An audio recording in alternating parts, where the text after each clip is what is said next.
நண்பர்கள் அனைவருக்கும் இனிய வணக்கம்.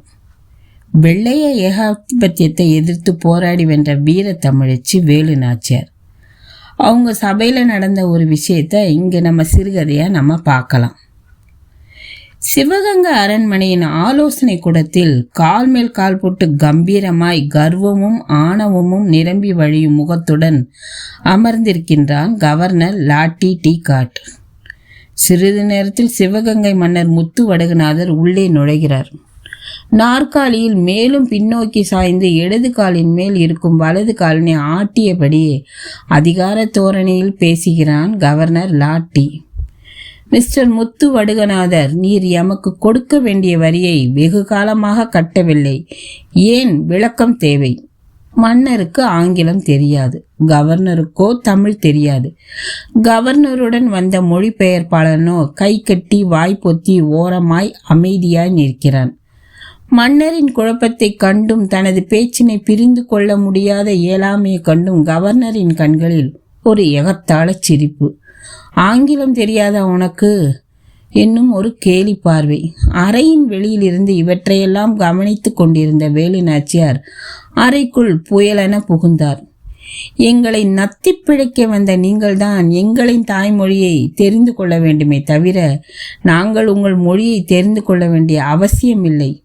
ஒரு நிமிடம்தான், ஒரே நிமிடம். வாரி சுருட்டி கொண்டு தன்னையும் அறியாமல் எழுந்து நிற்கிறான் லாட்டி. யார் இவள்? என் மொழியில் ஆங்கிலத்தில் வீர முழக்கமிடுகிறாரே, யார் இவள்? புரியவில்லை அவனுக்கு. உனக்கு ஆங்கிலம் மட்டும்தானே தெரியும்? இதோ இப்பொழுது நான் பேசியதை தெலுங்கில் சொல்கிறேன் கேள். கவர்னர் விழித்தான். இதோ மலையாளத்தில் சொல்கிறேன் கேள். கவர்னரின் விழிகள் வியப்பால் விரிந்தன.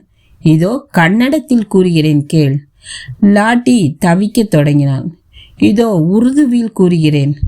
அறையை விட்டு வெளியே ஓடி விடலாமா என்ற எண்ணம் லாட்டியின் மனதில் நுழைந்தது.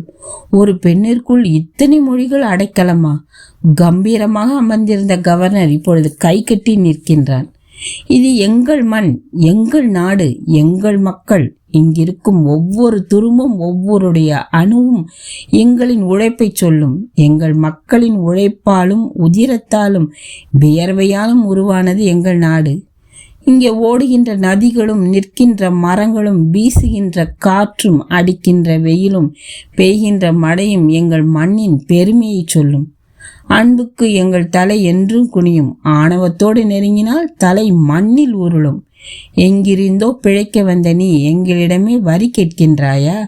வரி கொடுத்து எமக்கு பழக்கமில்லை. உதவி என்று கேள், வாரி வாழி வழங்குகின்றேன். இனி ஒரு முறை வரி என்று கேட்டால் வரி கேட்டு வருபவனுக்கு வாயே இருக்காது. வேலு நாச்சியார் ஆங்கிலத்தில் முழங்கி முடித்த பின்பு வெகு நேரம் கவர்னரின் காதுகளில் வார்த்தைகள் எதிரொலித்து கொண்டே இருந்தன. இனியும் இங்கு நின்றால் உயிர் மிஞ்சாது என்பதை அறிந்து கவர்னர் வேகமாய் அரண்மனையை விட்டு வெளியேறினான்.